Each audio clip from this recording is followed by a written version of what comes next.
Welcome to the Facebook Live at CyFy Tangier, Africa. I'm doing something different here. I'm going to flip the roles here, and I have with me Ali Aslan, who is a very remarkable commentator and moderator, TV presenter, and journalist from Germany.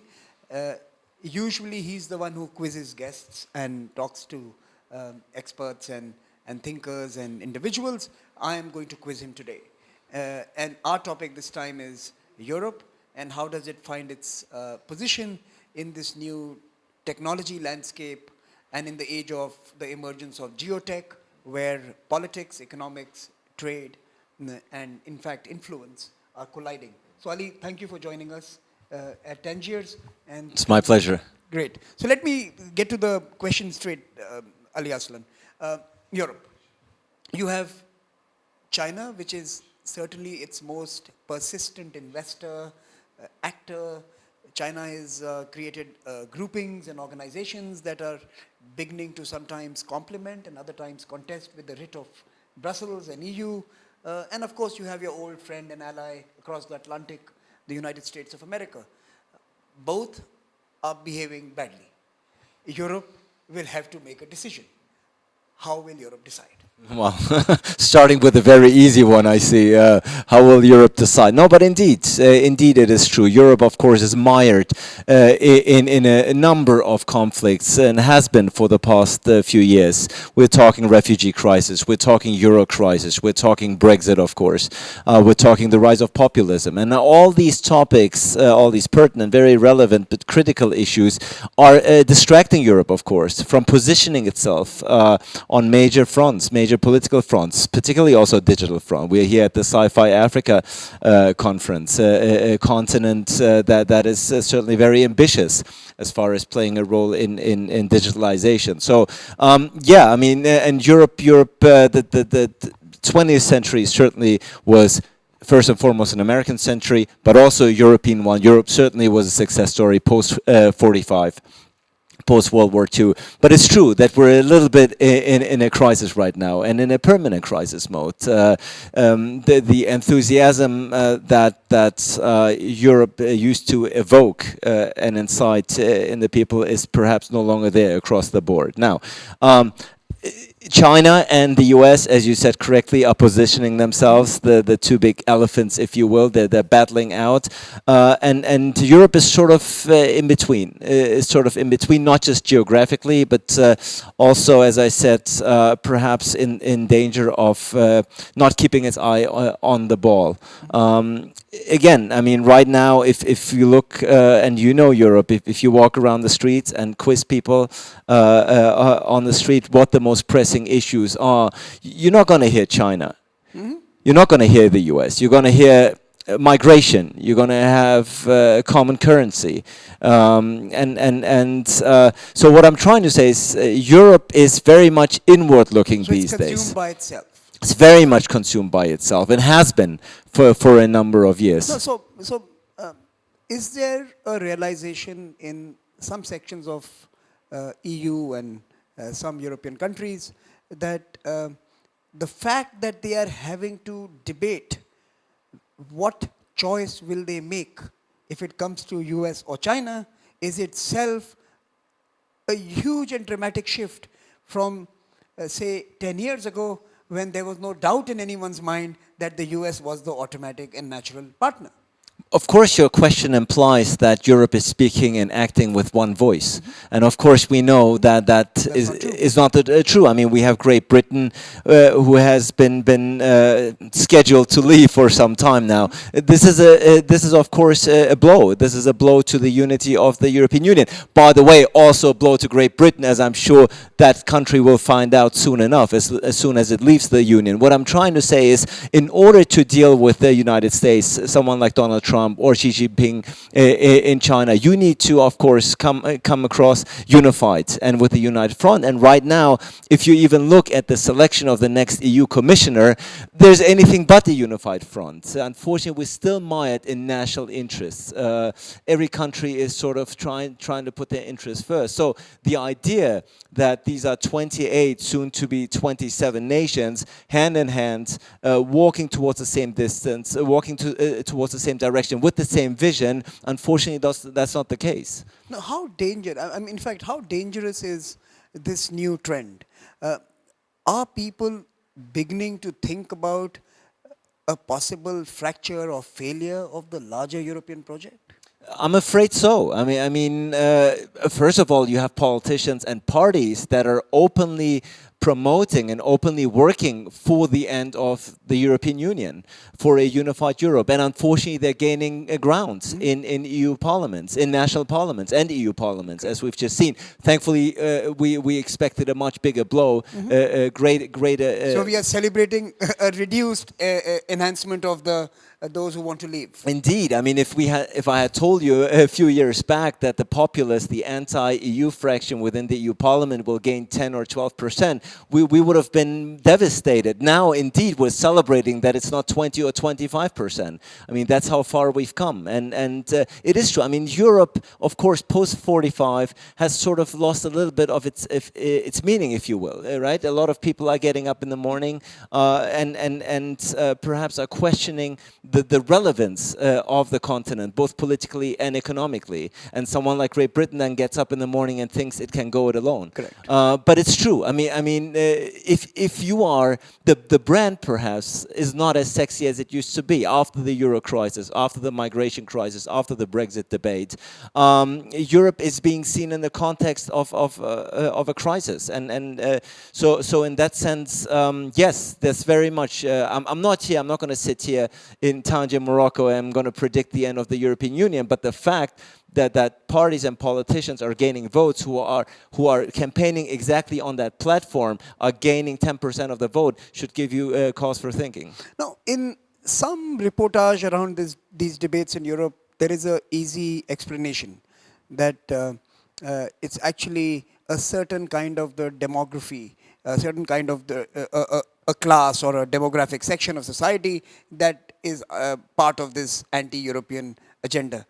Is that true, or do you think it's the feeling or the questioning of EU generally is more secular across the cross-section? I think it's very hard to quantify. I mean, at the end of the day, if you look at who's running the AfD in Germany, for instance, the Alternative für Deutschland, Alternative for Germany, the right-wing populist party, certainly those aren't poor people. Those aren't the candidates from the fringes. They are appealing to those who apparently have lost out and haven't benefited as much from globalism as others. But no, it's very hard to sort of put in brackets in terms of demographic and that brackets. makes the response also more difficult. It's much more difficult because also to sort of brand everyone who votes for these parties a Nazi or a right-wing populist, I think would also be unfair. There's a a very wide variety of reasons, very diverse amount of reasons why people are succumb to these very simple answers to extremely complicated questions. And that is something, of course, that the established parties and established politicians have to find new strategies to grapple with. Let me turn back to the reason why we are here, and let's go back to a quick discussion on Europe and technology, Europe and the fourth industrial revolution, Europe and the age of innovation. How influential do you think is Europe as an actor in this age where you see the growth of unicorns, you see these huge mega corporations controlling data in our lives? Is Europe punching at its weight, or do you believe that Europe is possibly not that impactful as it was in the 20th century in the different industrial age? Well, I think just to look at the most valuable companies right now in the world, I think the top 20, top 30, you won't find a single European company, single European digital company and entity amongst them. I think that should cause us, give us reason. No, but Europeans have argued that as being an outcome of their decisions to protect rights and liberties and people's data.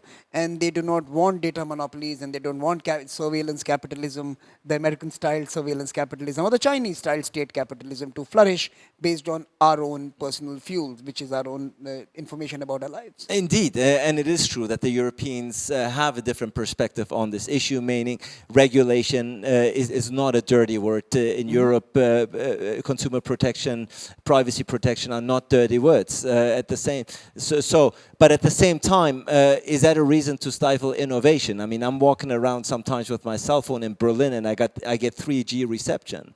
I mean, that is not an issue. That is not a result of a concern for privacy protection. That is just missing the boat in many regards. And I think maybe the Chinese can help Europe there. I think they can build up a modern day infrastructure.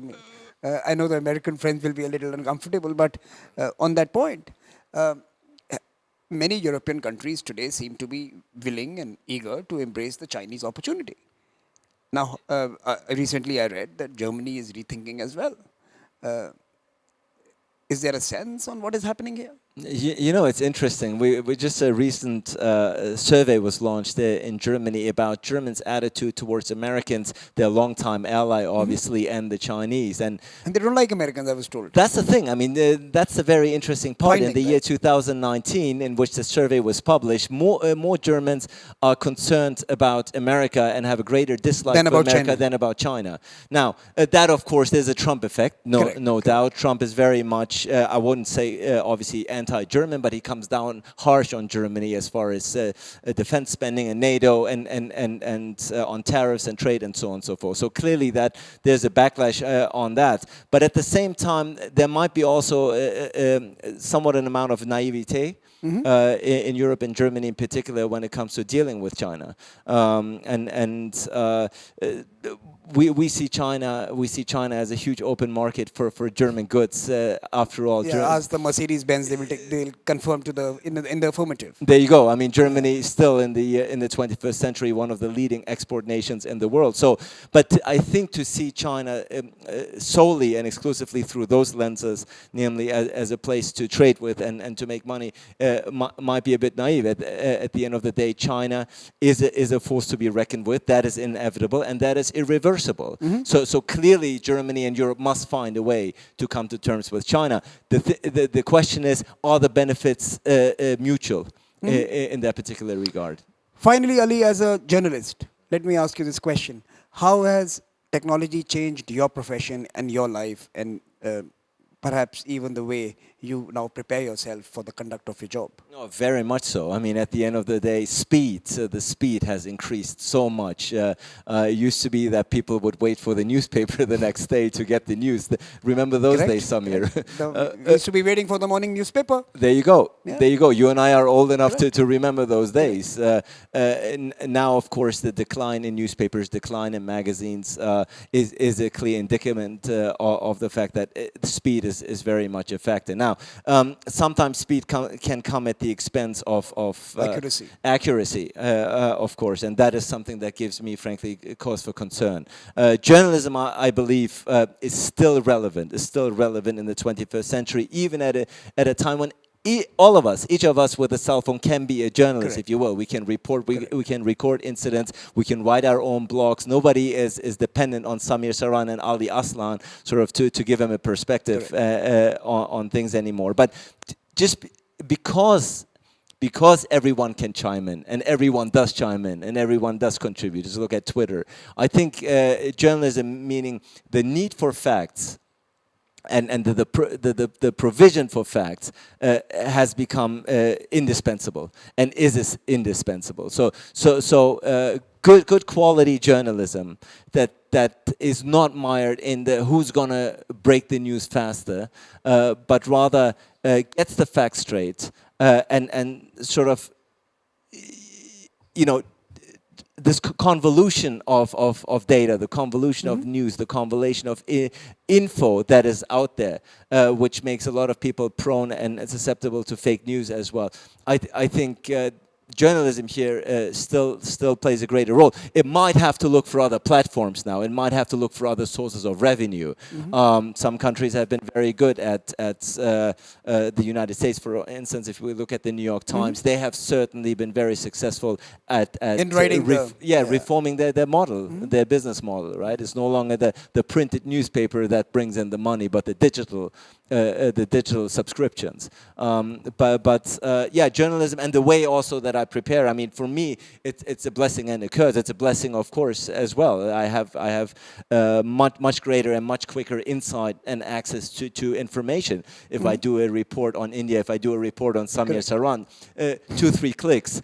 You probably get nothing. But well, I doubt your modesty is completely uncalled for in this particular regard. But yes.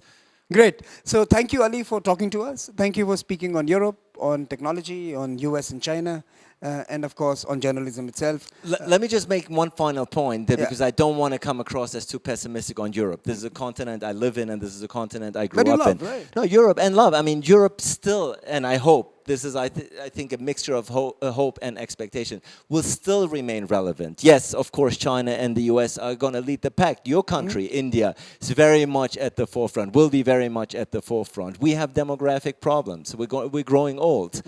We will be dependent on outside forces, outside labor, something that is a very tough sell politically, interior politics. But I think, particularly when it comes to liberties, when it comes to soft power, if you will. And Europe remains still the capital of soft power. I think so. I think we have a role to play here. Yes, we won't be the most innovative place on earth, I believe, and we won't be certainly politically or militarily the most powerful continent and entity on earth. But I think with our experience, also what we've been through the world wars, you always have something to offer to the world. I think so. I think so, Great. and that is something worth fighting for. So I think the big question for Europe, will it be an actor in the 21st century, or will it be acted upon? And despite being consumed by itself at the moment, many of us believe that Europe has a role ahead. It will need to find its niche. It will need to find its niche to do that. Thank you very much, Ali, and thank you for joining us. Thank you.